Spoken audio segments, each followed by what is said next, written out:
Une fois qu'il a réussi, il va inclure toutes les galères et à chaque fois qu'il s'est ramassé, ça va embellir son succès.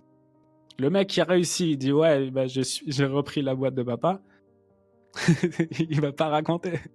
Il y a pas, personne voit quelque chose T'as de pas une grand. histoire avec ça, quoi. C'est un long fleuve tranquille, mais t'as pas une histoire, t'as pas de contraste, t'as pas des péripéties qui Mais font même en que. général, les gens qui ont grandi comme ça et qui reprennent la boîte de papa, en général, ils ont pas de succès extraordinaire. Mmh. Leur succès extraordinaire, c'est de maintenir ce qu'il a Ouais. fait. Ça, c'est déjà une grande chose. Et jamais presque t'entends quelque chose comme ça.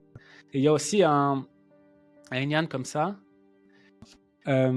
On parlait maintenant, tu vois, les enfants, ils arrivent à l'âge à apprendre des instruments de musique.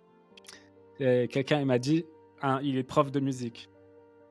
Et il dit, tu vois, les parents, que quand le gosse, il commence, il dit, je t'achète le meilleur, et je te donne tout ce que tu as besoin et tout. En général, il sort rien de ce gosse, tu vois, il va jamais l'utiliser. Ceux qui ont le plus réussi, c'est les parents, ils n'ont même pas le moyen de leur acheter. Et il y en a un dans la Keila, il est devenu un pianiste extraordinaire. Quand il a commencé à apprendre, il faisait avec du clavier, je sais pas comment ça s'appelle, un synthé.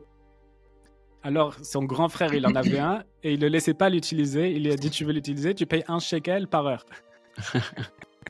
Et c'est comme ça qu'il a appris. Et c'est Davka, dans cette galère, dans ce Tsum que que le gosse, ça l'a avancé. Alors que le gosse, à qui son père, il a acheté le synthé, le meilleur, le top du top, il est dans l'armoire, il l'utilise même pas.